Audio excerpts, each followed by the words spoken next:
Hey everybody, Adam Davidson, RadCast for Wednesday, December 21st, 2016. Let's go to John chapter 1, verse 1. Sounds a little something like this. In the beginning was the Word, and the Word was with God, and the Word was God. Just one verse, but I'm going to read it again because it's thick. In the beginning was the Word, and the Word was with God, and the Word was God. One verse, three statements. Let's look at them closely. In the beginning was the Word, capital W Word. It's a big W. It's because we're talking about Jesus, Logos, the Word made flesh. In the beginning was the Word. And the Word was with God. That's the closest I can come to a Greek theta for theos.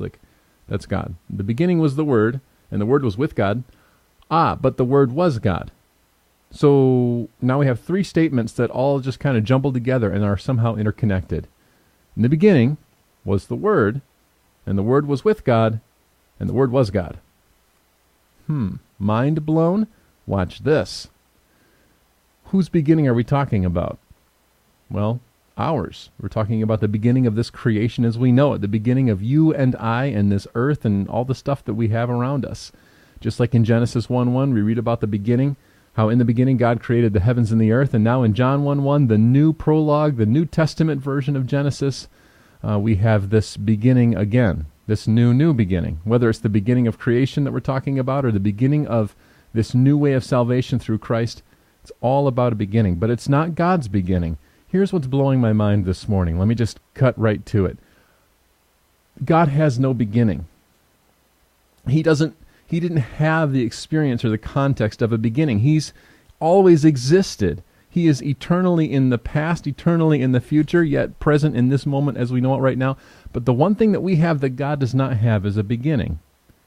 He didn't know. He didn't have that experience. Of course, he understood it. He's the one who conceived the whole thing in the first place, but he couldn't say firsthand, I know what it's like to have a beginning. He didn't. Until the incarnation. When Jesus comes to the earth at Christmas, which we will celebrate in a matter of days, hours, my friends, Jesus doesn't just put on human flesh. He puts on the limitations of humanity, and he experiences firsthand what it's like to have a beginning. Still divine, fully God, yet fully man. Jesus comes to the earth so that he can put on a beginning that you and I experience and take for granted. And now God does know what it's like to have a beginning, and God knows what it's like to have an ending. It's like Jesus puts himself inside of a box, puts on these limitations, and yet at the resurrection, he blows the whole box apart. Mind blown, heart moved. That's RadCast. Christmas is coming. See you tomorrow.